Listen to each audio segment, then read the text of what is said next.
రాజ్యాన్ని ఆక్రమించడం జరిగింది.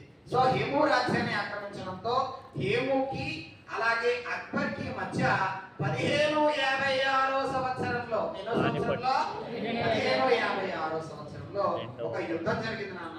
ఆ యుద్ధం ఏ ప్రాంతంలో జరిగిందంటే సో పానిపట్ లో ఆల్రెడీ ఒక యుద్ధం జరిగిపోయింది. ఇది రెండోది. సో అందుకే దీన్ని ఏమంటాము అంటే రెండవ పానిపట్టు యుద్ధం అంటాం. ఏమంటాంరా? సో రెండవ పానిపట్టు యుద్ధం ఎవరెవరికి మధ్య జరిగింది నాన్న? హేముకి అలాగే అక్బర్ కి మధ్య జరిగింది 1556. అయితే 1556 సమయానికి అక్బర్ కన్నా ఎన్ని సంవత్సరాలు? 13 ఏళ్ళు. అయితే అక్బర్ యుద్ధం చేయలేదు నాన్న. అక్బర్ నామమాత్రంగా ఉన్నాడు. మన మాహిష్మతి రాజ్యానికి అమరేంద్ర బాహుబలికి కట్టప్ప ఎలాగో మన అక్బర్ గారికి ఎవరున్నారు? కట్టప్ప నాన్న. సో బైరామ్ ఖాన్ గారే వాస్తవంగా యుద్ధం చేశాడు. సో ఆ విధంగా హేముకి అక్బర్ కి జరిగినటువంటి రెండవ పానిపట్టు యుద్ధంలో ఎవరు గెలిచారు అంటే అక్బర్ గెలిచాడు. హేము గాడు ఓడిపోవడం జరిగింది. హృతిక్ రోషన్ ది, ఐశ్వర్య రాయ్ ది, అదేనా జోధా అక్బర్ సినిమా చూసారు నాన్న. అందులో స్టార్టింగ్ ఒక యుద్ధంతో బ్యాటింగ్ సినిమా స్టార్ట్ అవుతుంది. అదే ఏ యుద్ధం నాన్న? రెండవ పానిపట్టు యుద్ధం. అప్పటికి చిన్నడు కదా అన్న అక్బర్. సో కట్టప్ప బైరామ్ ఖాన్ గారు యుద్ధం చేస్తాడు అన్నమాట. సో అక్బర్ రాజ్యాన్ని ఆక్రమించాడు. అయితే ఈ మొఘల్ సామ్రాజ్యాన్ని ఎక్కువగా విస్తరించిన వ్యక్తి ఎవరు అంటే నాన్న బైరామ్ ఖాన్. అక్బర్ చిన్నవాడు కాబట్టి, బైరామ్ ఖాన్ సైనికుడు కాబట్టి, అప్పటికే సమక్షుడు కాబట్టి మొత్తం అంతా చేతుల్లో ఉన్నది. ఇంకా ఇష్టారాజ్యం అయిపోయింది. దొరికినట్టు చంపేసి మొఘల్ సామ్రాజ్యాన్ని సువిశాల ప్రాంతాలకు విస్తరించిన గొప్ప వ్యక్తి ఎవరు అంటే నాన్న బైరామ్ ఖాన్. బైరామ్ ఖాన్ ఎంతటి క్రూరుడు అనంటే అసలు సరెండర్ అయ్యేటటువంటి అవకాశాన్ని కూడా ఏ రాజ్యానికి ఇచ్చేవాడు కాదు. కనీసం ఒక రాజ్యం ఓడిపోయి ఒరే నేను సరెండర్ అయిపోతున్నాను రా, మీకు సామంతుగా ఉంటానన్నా సరే బైరామ్ ఖాన్ గారు ఒప్పుకునేవాడు కాదు నాన్న. రాజులందరినీ కూడా హత్య చేసి చంపేసేవాడు. ఎవర్రా? బైరామ్ ఖాన్. సో అలా అక్బర్ గారు చిన్నలా ఉండకూడదు కదా నాన్న. అలా పెద్దోడు అవుతూ ఉంటాడు.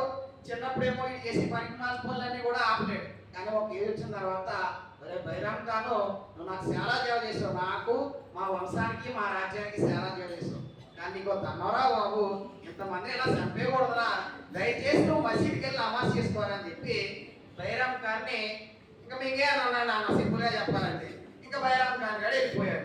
సో ఇప్పుడు రాజ్యపాలన అంతా వాస్తవంగా ఎవరి చేతుల్లోకి వచ్చిందిరా? అక్బర్ యొక్క చేతుల్లోకి వచ్చింది. కానీ వాస్తవంగా మొఘల్ సామ్రాజ్యాన్ని విస్తరించింది ఎవరా? బైరామ్ ఖాన్. సో అక్బర్ గారి చేతుల్లోకి రాజ్యం వచ్చింది. అక్బర్ పర్వత సహనాన్ని కలిగిన వాడు నాన్న. అక్బర్ సామ్రాజ్యాన్ని ఎలా విస్తరించాడు అంటే ప్రధానంగా వైవాహిక సంబంధాల ద్వారా. ఏ సంబంధాల ద్వారా నాన్న? వైవాహిక సంబంధాలు అంటే వివాహం చేసుకోవడం ద్వారా. మరి అక్బర్ జైపూర్ కి చెందినటువంటి జోధాబాయి ఎవరైతే ఉన్నారో ఆవిడ్ని పెళ్లి చేసుకోవడం జరిగింది. సో ఇలా మనకి సినిమాలో ఏం చూపించాడు అని అంటే కేవలం జోధాబాయిని మాత్రమే పెళ్లి చేసుకున్నట్టు చూపించాడు నాన్న. కానీ అక్బర్ అనేక మంది రాజపుత్ర స్త్రీలను వివాహం చేసుకోవడం జరిగింది. అందులో మొదటి పెళ్లి చేసుకున్నది అత్యంత ప్రధానమైన పట్టమహిషి ఎవరు అని అంటే ఎవరన్నా? జోధాబాయి. సో జోధాబాయి అంటే అక్బర్కి ఎంత ఇష్టమో అంటే ఆవిడ కోసం రాజస్థానంలో ఒక కృష్ణాలయాన్ని కూడా నిర్మించాడు నాన్న. ఎవర్రా? అక్బర్. సో పర్వత సహనాన్ని కలిగి ఉన్నాడు. ఈయన ఆస్థానంలో హిందూ రాజులకి, ముఖ్యంగా రాజపుత్ర హిందూ రాజులకి మంచి స్థానాన్ని ఇచ్చాడు నాన్న. మరి అలా పదవులు పొందిన వ్యక్తులు ఎవరు అంటే రాజా మాన్ సింగ్. ఎవరన్నా? రాజా మాన్ సింగ్. అలాగే రాజా భగవాన్ దాస్. ఎవరన్నా? రాజా మాన్ సింగ్, అలాగే రాజా భగవాన్ దాస్, అలాగే రాజా తోడర్మల్. ఎవరన్నా? రాజా తోడర్మల్. సో అక్బర్ తన ఆస్థానంలో ఏ రాజపుత్ర రాజుకి స్థానాన్ని ఇచ్చాడా? రాజా మాన్ సింగ్, రాజా భగవాన్ దాస్, రాజా తోడర్మల్.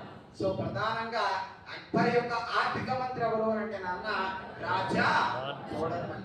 ఈ రాజా తోడర్మల్లే పన్ను వసూలుకి ఒక నూతన పద్ధతిని తీసుకొచ్చాడు. దాన్నే ఏమంటారంటే జప్తు పద్ధతి.